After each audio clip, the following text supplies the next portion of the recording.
Good evening. I'd like to call tonight's board meeting to order. Please join me with the Pledge of Allegiance.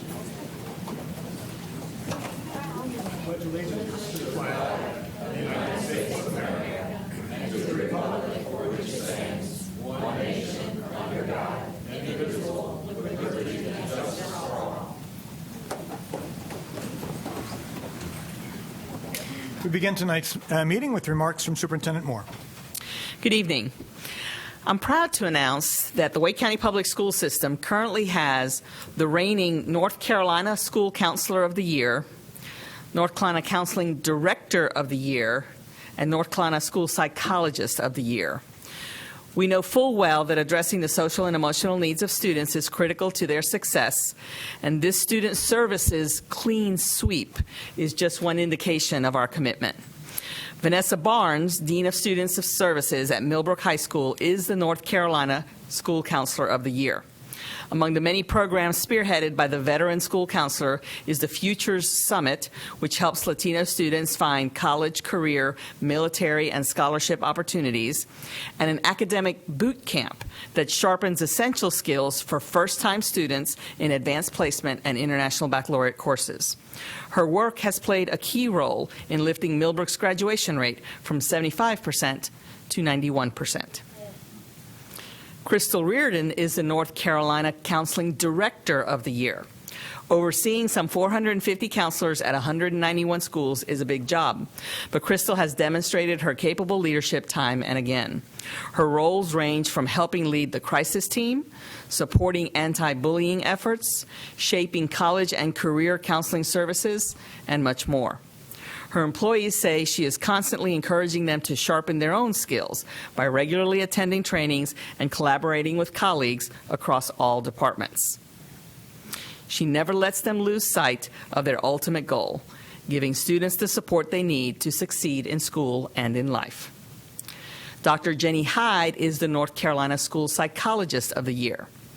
At Richland Creek and Harris Creek Elementary Schools, she leads a small group of special education students to help them manage social emotional difficulties and also co-facilitates a weekly lunch group to provide academic interventions to a group of fifth grade girls. She has gone above and beyond to serve the families outside of school, connecting them with services, for example, and organizing a pizza party in a local apartment complex.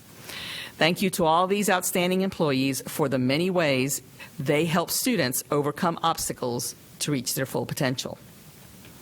Congratulations to the staff and students at Fox Road Magnet Elementary School for receiving the North Carolina Whole Child Award from the Association for Supervision and Curriculum Development, or ASCD. ASCD has laid out 5 whole child tenets that every child should be healthy, safe, engaged, supported, and challenged. The award is given to schools or programs from across North Carolina that positively change students' lives through one or more of the tenets, improving both their overall well-being and their academic performance. Fox Road was one of 2 recipients of this prestigious award this year, and that is just the latest feather in the school's cap. Over the past 7 years, the school has doubled its passing rate on state reading tests, quadrupled it on the science test, and saw a 65% improvement in math scores. In addition, Magnet Schools of America awarded the school its highest level of certification this year, naming it a nationally certified demonstration school. Congratulations to Bob Lewis and his entire staff for yet another well-deserved accolade. Finally this evening, many thanks to the technology company ABB for leading a day-long STEM celebration at Reedy Creek Magnet Middle School. About 80 ABB employees worked with students to build a mini motor out of household materials. They also held mentorship sessions during lunch. The day of hands-on learning and career counseling was organized through Wake Education Partnership's LINK program. ABB is just one of many tech-focused business partners that provide mentorship to Reedy Creek students, supporting the school's magnet theme, Digital Sciences. The STEM Day at Reedy Creek was further affirmation of our strategic plan core belief number 6, that Wake County residents value public education and will provide resources and support to help fulfill our mission. Thank you. That concludes my comments.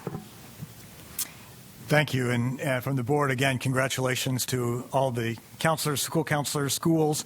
There's great work being done in Wake County, and that's very exciting. I want to begin my comments tonight by acknowledging that, again, a very significant and severe racist incident occurred over the weekend. From this board, I want it to be clear that any such racist engagements, whether it's from staff or students, are inappropriate, not accepted, and wrong. I want to acknowledge it. I want to thank Superintendent Moore for engaging right away. Action has been taken, and we will continue to move forward in this collective work for all of us to build a school system that is welcoming and, frankly, worthy of all the citizens of Wake County.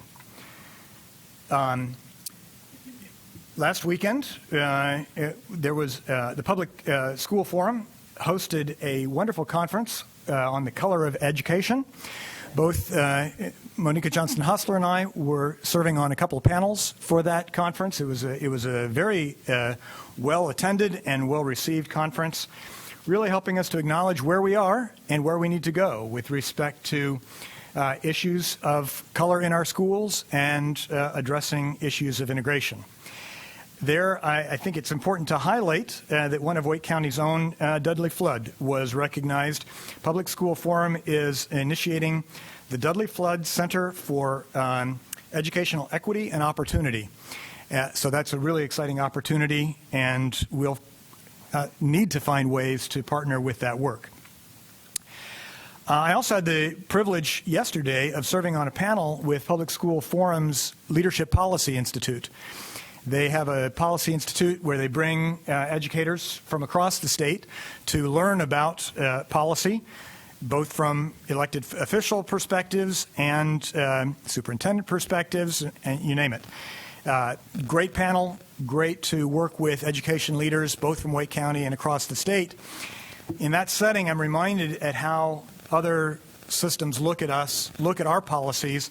So the work we've been doing in our policy committee is actually having significant impact across the state. We do have an important role in that leadership, and it's one I'm glad that we can all participate in. I want to acknowledge the input that we've heard from many families across the county regarding the assignment plan.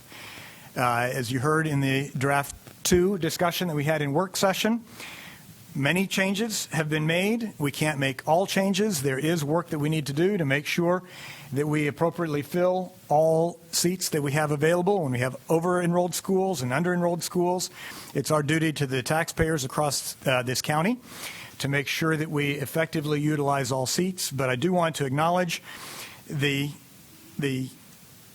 frustration, the heartache that comes with student assignment.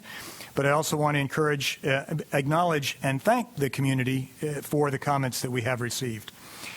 I want to thank Wake Education Partnership for their wonderful Stars of Education celebration and welcoming a variety of people into the Hall of Fame for Wake County. Wake Education Partnership has been a very strong ally in representing and recognizing members of the community who have had significant impacts here on our school system. Also had the privilege of meeting with the mayors. They meet monthly.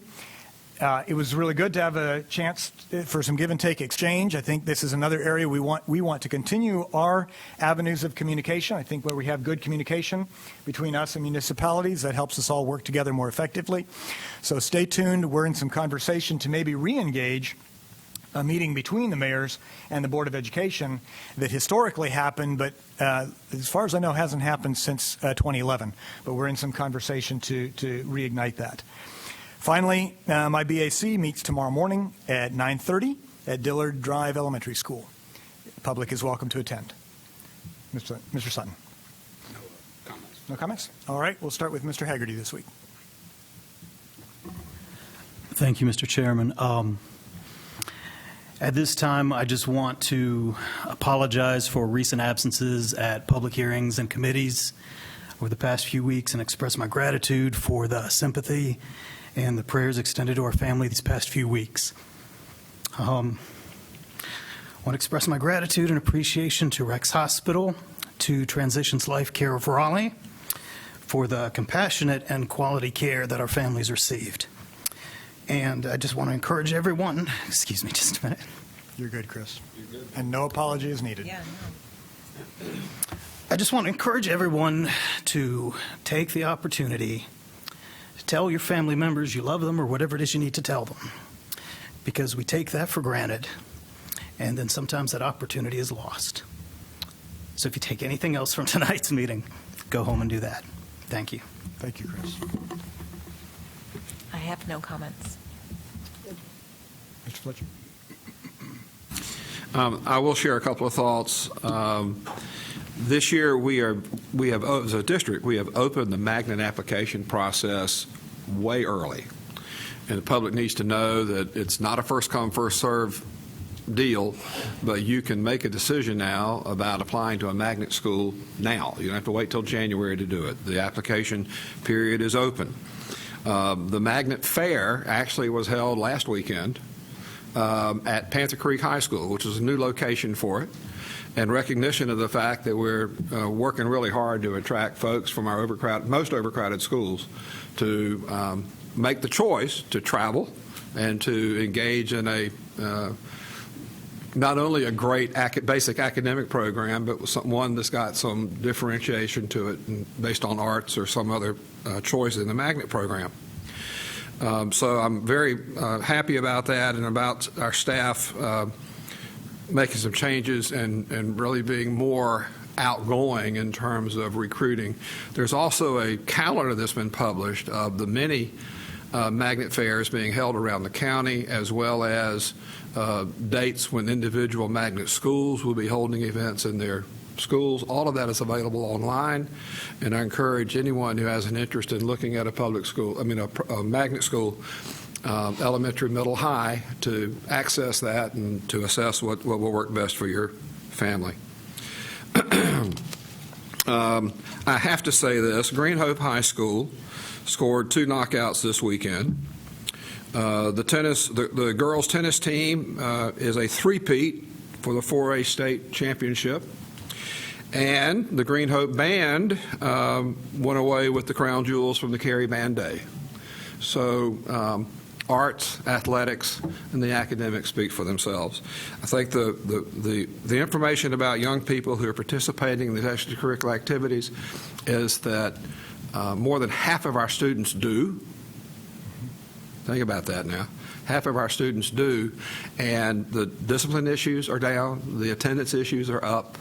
These are good programs for our high schools. We need to support them. And lastly, the superintendent and chief of staff will be sharing information about where we are with Vision 2020 and what's ahead as we look at what our next goal will be at my board advisory council on the 18th of November at 5:30 in the evening at Green Hope High School. And again, this is an open meeting.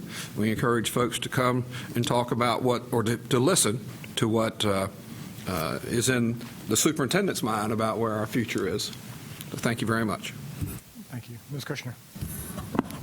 Good evening. Thank you, Chair Martin.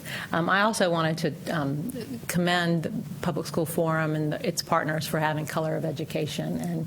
And I'm sorry I missed Ms. Johnson-Hostler and Dr. Martin, but I went and saw our outstanding equity team deliver an exceptional 90 minutes of showing other districts how they are doing their work here in Wake, and they were first rate and just blew me away. And also went to a second session where students from Middle Creek High School and their partners and other charter schools that have worked on the history of the one documented lynching in Wake County and the work they had done in the community to tell disruptive history. And so it was really exciting to see Wake County so well represented at that important conference.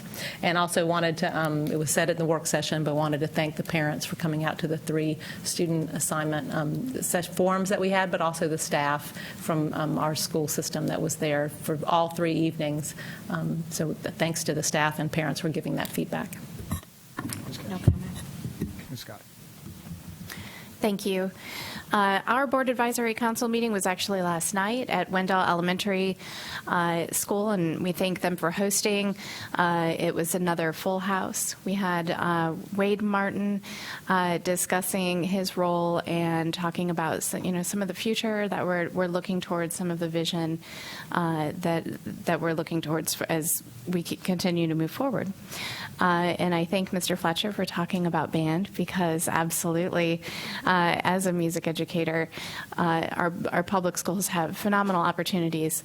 But I really, really want to thank the parents who are in band boosters, because these contests, I know from experience, they could not happen without the support from the parents, and band boosters are a mighty group, and we thank them so much for their support. But I wanted to give you all a little bit of feedback of how our District 1 bands did. East Wake High School this past weekend for 2A, they were first in visual performance, second in music, general effect, percussion, color guard, and second overall. And they were the 5th highest score of 25 bands in all 3 divisions. And 2 weeks prior, East Wake High School's band was they were the grand champions of both 1A and 2A at their competition. And the Marching Huskies from Heritage High School, in their 3A competition, they were second overall, second in music, second in general effect, best color guard and percussion of the day, and they performed at the Brick Capital Classic. And Wake Forest High School, which has a new band director, so they're moving along great, a newer band director, I should say. 3rd place, music and general effect, 2nd place, visual and color guard, 3rd place overall in Class 3A. And Knightdale High School of Collaborative Design, amazing. 1st drum major, 1st in music performance, 2nd visual performance, 1st in general effect, and 1st overall in Class A. In 1A, rather. And Rollsville High School, the drum roll, 1st place music, 1st place visual, 1st place effect, 1st place overall, and the grand champions of 1A and 2A. And that is amazing. So proud of these musicians and the teachers, because it is one heck of a time commitment for those kids as well. And that concludes my comments. Thank you. Strike up the band. That's fantastic. Yeah, the connection between music and all of the arts and learning is so high. And I'm proud of all of our students, all of our teachers, and like you highlight, the families. And thank you. All right, I'll entertain a motion to approve tonight's meeting agenda. Motion to approve tonight's agenda. We have motion and a second. All those in favor, please signify by saying aye. Aye. Aye. Opposed, same sign. The agenda is passed. The first item on our agenda then is public comment. Citizens who sign up to address the board during public comment will be called upon in priority order. First for items on the agenda, and then for items not on the agenda.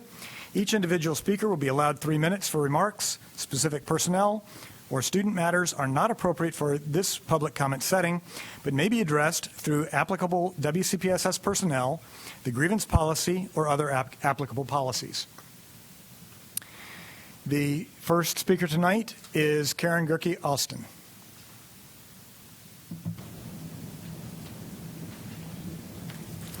Hey, my speech tonight is in honor of Jennifer McBee. Rest in peace, my friend. We shall carry on the mission for literacy in your honor. For my first presentation to you, my parting gift was an eye-opening article from Emily Hannaford about explaining why students struggle to read. It detailed the history of the literacy wars of the late 80s and early 90s and how the educational community switched from the successful structured literacy to the ineffective balance and whole word methods. While I experienced struggles in my own education due to undiagnosed and unremediated dyslexia, I was fortunately taught to read before the educational community decided to make their own assumptions about how students learn to read. I'm going to assume that a lot of y'all are either my age or maybe a little older, so you probably fall in the same boat. So you guys benefited from the structured literacy method of education as well. Well, it's fun to tell the youngins, back in my day, to indicate the struggles we faced growing up. When it comes to literacy, that's simply not true. We were at a huge advantage over students these days. So as much as we may have struggled in school, their struggle is much greater. Scientific studies show that at a neural level, the dyslexic brain does not inherently use the efficient language processing sections to be able to read. Scientific research has also shown that these students learn with, Scientific research also has shown that providing these students with explicit, systematic, multisensory phonics instruction delivered with fidelity can rewire the synapse of the brain and even increase structural changes by creating greater density in the white matter. With all of this scientific evidence, it baffles me why the educational community continues to cling to programs that simply don't work. It baffles me that the methods to properly teach children to read in the 1930s and has been repeatedly proven as the way to instruct on reading, yet here we are 90 years later and our literacy rates are continuing to decline. We are not making sure that our students receive the proper instruction for such a crucial life skill. I met with my child's school again last week, and the EC teacher was very clear that my child's issue is one of fluency. In fact, her direct quote was, "She don't have a decoding issue." The advice we were given was to just have her read over and over and over for the rest of her life so that she can finally read and understand things. Is that really the best free and appropriate education that Wake County can provide? When the person assigned to remediate my children's reading issues tells me, quote, "I'm not a reading expert," then I have to ask again, is that really the level of education you aim to provide? And Andrea Dillon.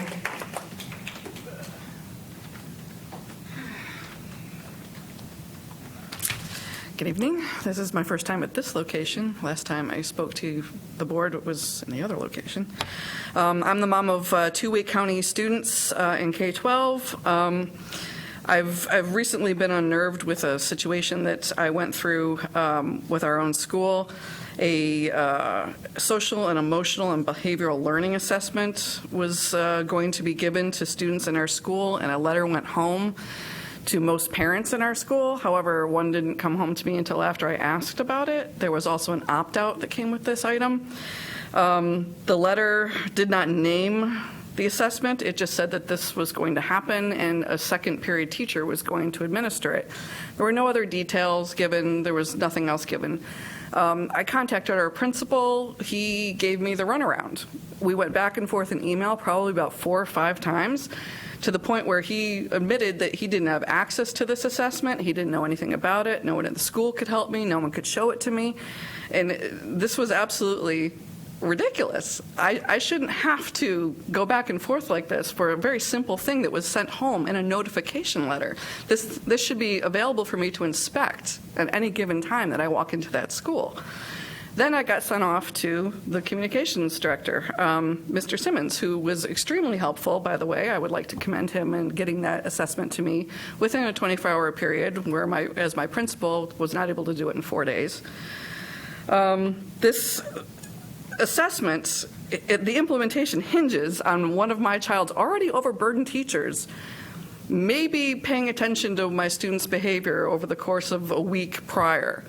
And they have to rate them on 34 separate items using their quote in the instructions, their quote, "best guess," to whether my student was tired that day or seemed agitated or got into trouble or was doing well or had communications with friends and students. They see so many kids, and this is just another data set.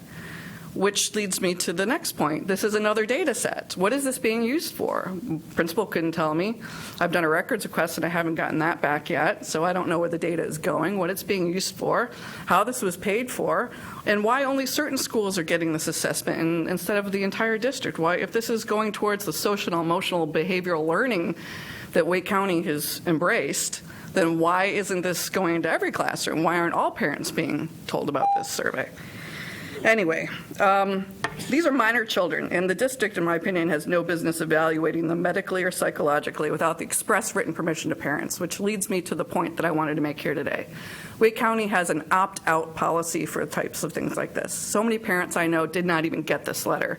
How were they supposed to opt out if they didn't even get the letter?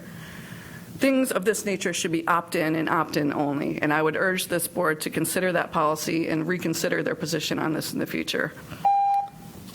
Thank you. Pamela Buda.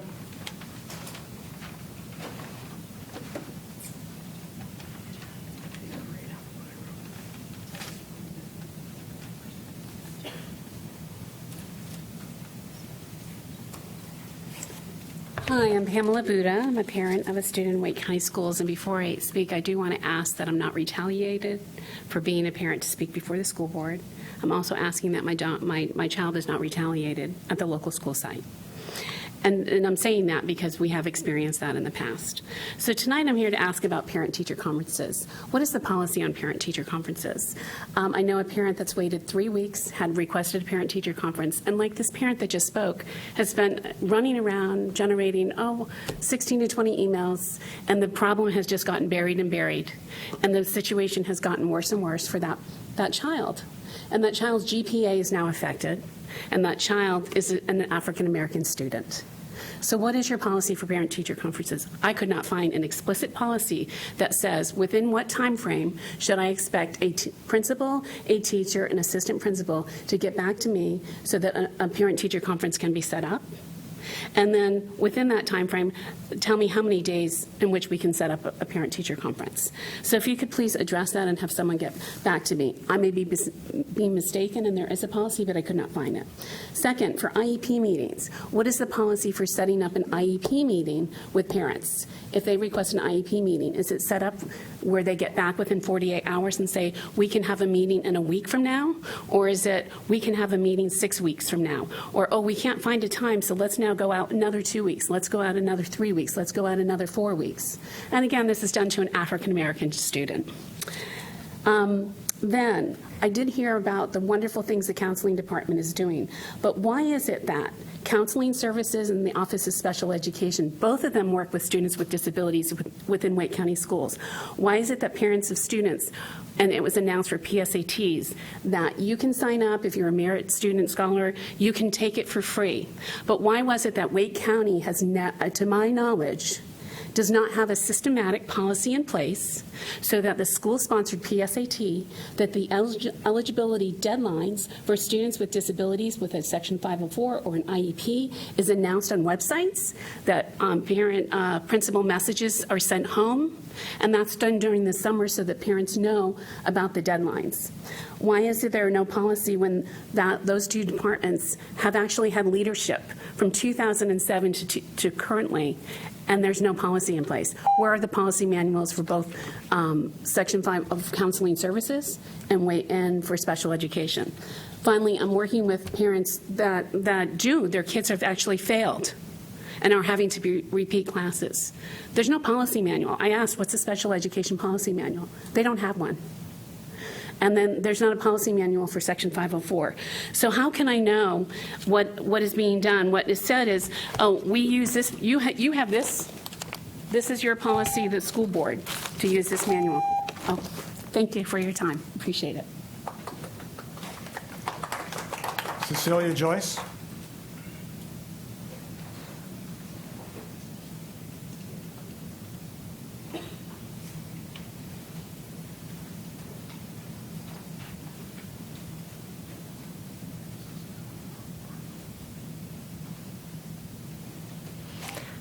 Hi, thank you. My name is Cecilia Joyce. I have taught in Wake County Public Schools for the last 19 years. I've taught 3rd grade in AIG here in Wake, and I've taught elementary Spanish, 2nd grade, 5th grade, and 6th grade ELA and social studies in Granville County before coming to Wake. I've worked at magnet and non-magnet schools. I tell you all of this to give you an idea of my various teaching experiences. I'm also a parent of 2 Wake County Public High School students.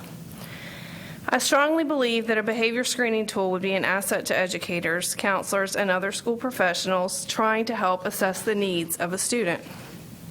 Children have up to 8 or more teachers per day, specials, elective teachers, and core teachers. This behavior tool could allow those various teachers who may or may not be able to sit down and discuss students as frequently as they would like to share information about children. For example, a student may be having problems in just one class. The professionals could discover this from a screening tool and be able to pinpoint the causes of those certain behaviors in a particular class. Elective teachers could be allowed input that they might not otherwise have. The results of these screenings could lead to interventions and supports. These will prevent suspensions and help the child experience success in the classroom. I recently read an article that described the backpacks that kids come to school with. Aside from notebooks and school supplies that all of our kids come to school with, their packs are filled with stress, pressures, and various adverse childhood events. I don't just mean a few kids or certain kids. I mean many kids, all kids, young, old, rich, poor, smart, struggling. At one time or another, or constantly. As a parent of a high schooler, I can tell you these packs fill up and oftentimes overflow in the classroom. A behavior screener is a wonderful tool for educators and professionals to use to help tidy and lighten the load that kids are carrying. As a parent, I trust my children's educators to assess them in this way. If it helps children to be in school and focused and happy and healthy, I'm all for it. Thank you. Rachel Askew. Hi, I've spoken to you guys before. I wanted to start with a quote that came from Mr. Martin that I saw in the newspaper that said, "Critics don't want their children to be taught empathy because it will be harder for them to maintain a position of entitlement." Empathy is good, but the board is not showing it to parents. We are not entitled to anything but education for our children. I don't understand what's going on with all these surveys and all this moving around of children based on color, based on race, based on income. Everybody in this room is a shade of brown. Look at a box of crayons. No one in here is any different than brown and any different than anybody else. But you guys are so focused on making everybody low income or black or white or, this kind of learning disability or that. Medical things are different. Medical things need to be their own category. But the rest of it, the income, the knowledge level, where you live, what your zip code is, it's all a joke. Stop it. Here you're saying, okay, you said it and you said it. The kids are in band. Why are they in band? Because they go to schools close to their house. If they live 30 minutes away, can they be in the band? No, because their parents can't drive them or come pick them up. You start moving these kids around, you get them away from their community and their peers and where they live, and you're going to lose them. Stop moving them around, stop making them labels, and start looking at them as children. There was a principal that I read an email from the data dump in relation to the MVP stuff, where she was notified that a bunch of parents were upset about MVP on Facebook or on some social media site. Someone screenshot it and sent it to her. Did this principal then turn around and ask the parents, hey, why don't we meet about this? No, she sent it to the board meetings. What are we supposed to do if we have a problem with a curriculum or math or something else? What does the board tell us? Go to your principal. You made a complete circle. That's great. The circle is now closed. What do we do? Who do we talk to? Back to this.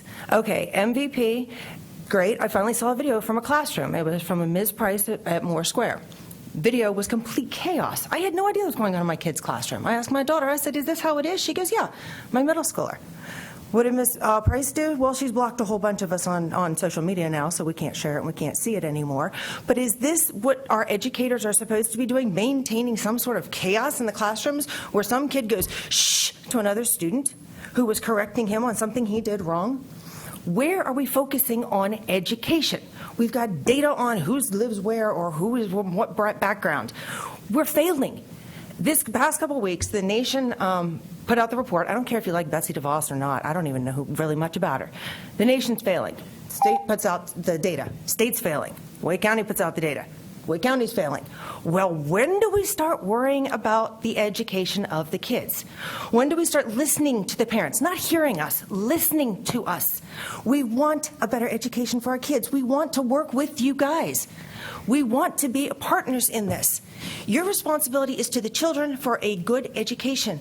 Our job is to raise our children and make their future better and make it better for the next generations that are coming through. If we don't do that, we all fail. Blaine Dillard.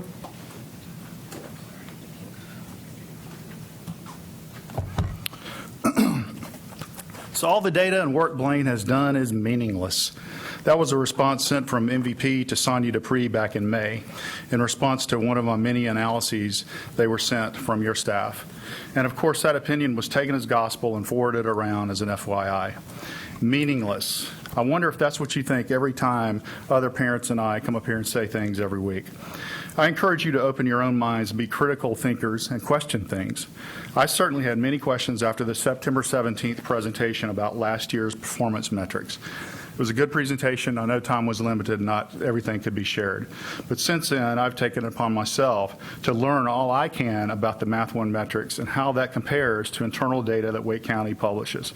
I've developed a 148-page, no kidding, presentation that looks not only at Math 1 in detail, but at all subjects over a 4-year trend. For example, if you recall at the September meeting, a bar graph was showed that compared and showed every subject, every EOC, every EOG, how we compared against the state. It showed us leading in every one of those categories except one. Well, I will tell you, I went further into that, and I did a heat map, and I will show you in my presentation that over that 4-year trend, every single one of those subjects, we have lost ground against the state in those 4 years. I explain in great detail the difference in the DPI math data sets versus the Wake County data sets. I also include more context as compared to state, other districts, and I break down subgroups, and I include achievement gaps for Math 1. So you'll see here, one of my many charts, you'll see that the Math 1 achievement gap for Black, Hispanic, and economically disadvantaged students has widened at the state level, but even more so in the Wake County. I made 4 videos to go with this, with all these charts, all 148 of them. They're all cited with sources and hopefully meaningful explanation. You will also see some of what I showed at the last meeting, which was this chart, okay, and this other one. You saw this at the last meeting, okay? And then you will recount all the many excuses, or you will see how I recount all the many excuses that have been given related to that. The state used to bank scores for middle schools and then count them in high school. We have a large number of middle schoolers who take Math 1. The Math 1 EOC test changed to be more closely matching standards. The scores on the new test are different. It's not possible to compare this year to that last year. And Wake has trailed the state in EDS for many years. So I will show you a really cool bubble chart, which is a 3D view of this data, plotting performance, EDS, and high middle school data. So it really gives you a better view of things. If you don't find this meaningless, then I encourage you to watch my videos and learn a thing or two more than you were told back in September. And I will send you all the link tonight. Thank you. Hope you enjoy. Let me know if you have questions. I didn't mean to leave a mess. Fernando Martinez.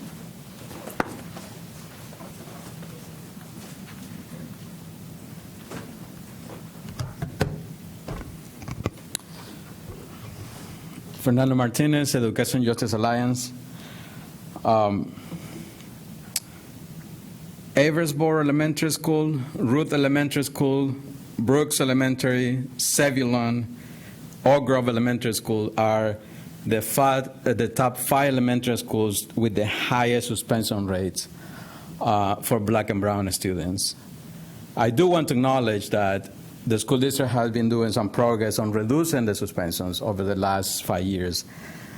And as you reduce the suspension rates, the racial disparities are showing up higher.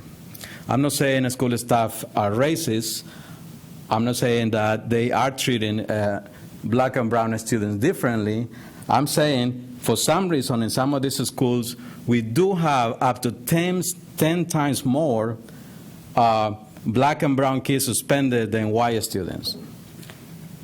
We have, when it comes to high schools, Middle Creek High School, West Young Men's Leadership Academy, Broughton High School, Apex Friendship, Athens Drive High School are also the top high school with the highest suspension rates for Black and brown kids. And I could also walk you through, and this actually, this data is the one your district collected from the year 2017-2018. So these numbers are actually, we got them from your reporting, your own reporting. So we do also see that we have high schools and middle schools that overly use police to refer Black and brown kids to the criminal court. And I do want to appreciate there are some diversion programs. There are some alternative programs that are helping. At least we can see that the referrals to criminal court and to juvenile court had decreased in at least 300 in the last reporting period for this data. So I want to appreciate that. However, why do these high schools are still referring black and brown kids to criminal court at highest rates? So these are Sanderson High School, Brockton, Wakefield High School, Millbrook High School, Athens Drive High School. These are the schools, and I can actually walk you also to the middle schools. Centennial, where my nephews and my niece go, Eastwick Middle School, Holly Ridge Middle School, West Millbrook, Daniels Middle School. These are the schools that are disproportionately suspending black and brown kids and using police to refer them to criminal court. Now, I only have 20 seconds, but we have seen a lot of racist incidents happen in Wake County in the last few weeks. So I do want to appreciate the Office of Equity Affairs and all the restorative justice program that you have implemented, and we need more.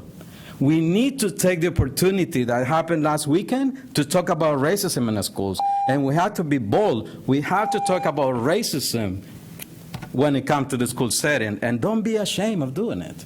Thank you so much. Kristen Beller. No, it was the second email. Good evening, Board and Superintendent Moore. So I am coming today to talk a little bit about a variety of things. The first one is that our parents are such super partners in this system. I mean, we have parents who recognize that staff who work in public schools don't get paid or compensated for the amount of value that they bring to our system, specifically our non-certified staff. And I just want to take a moment to make sure that our public understands what's at stake with the bill that has been shown in the media as, this amazing bill that's providing these huge raises for folks, and make sure that all of our parents who are our partners understand that for half of our teachers, they will get no raise at all. For our non-certified staff, the raise that they'll get is prorated, so it will not be that 1% raise that they've talked about, but a 0.83, which for the safety assistants who care for our kids with the most severe needs on transportation, that equals out about $14 a month. And that's the amazing raise that we should be begging and thankful for. And our non-certified staff deserve more. So I say that because our parents in our system have always understood that that is the case. They know that educators have never been compensated for the value that they bring, and they always go above and beyond to try to make sure they are helping to show us appreciation, to fill the gaps, to provide school supplies when needed, to give the crossing guard who makes sure that their child gets across the street safely a card or a token of appreciation throughout the year. They make sure that they take care of the cafeteria workers who feed their students every day and show them appreciation. They understand that our office staff gives medicine and takes care of our kids when the school nurse is not there, and welcomes families on the phone and in person when she is, or he is, right? They recognize that there are a host of teachers who fill all of their students' academic needs, and the classroom teacher and the parents are the tightest partnership and team for 10 months out of the year that a student experiences, right? Because the students are with their classroom teachers for 7 to 8 hours a day, which is longer than they are with their waking hours with their own parents, right? And as a classroom teacher for 16 years, I can tell you that the conversations I have with my parents and the conversations that they bring to my conferences often include behaviors that are very similar to what's on the screener. We call these behaviors hidden behaviors because they're not disruptive. They don't get noted or documented anywhere else unless a child is going to be suspended or is having an IEP created. And I will wrap this up. And so I just want to point out that I think it's really important that we include parents and teachers in the process and deciding how this gets used, where the data is going to be shared, how it's going to be shared with parents, and making sure that our kids get everything that they need. Thank you. Thank you. And that concludes public comment this evening. Do I hear a motion to approve tonight's consent agenda? Motion to approve tonight's consent agenda? We have a motion and a second to approve. No, do I hear a second? Now I have a motion and a second to approve tonight's consent agenda. All those in favor, please signify by saying aye. Aye. Any opposed, same sign. We have no specific actions on items on the action agenda, so I will entertain a motion to return to closed session. We already had the formal closed session motion at the end of work session. Move to return to closed session for the items previously stated. Second. We have a motion and a second to return to closed session. All those in favor, please signify by saying aye. Aye. Any opposed, same sign. We return to closed session. Thank you very much.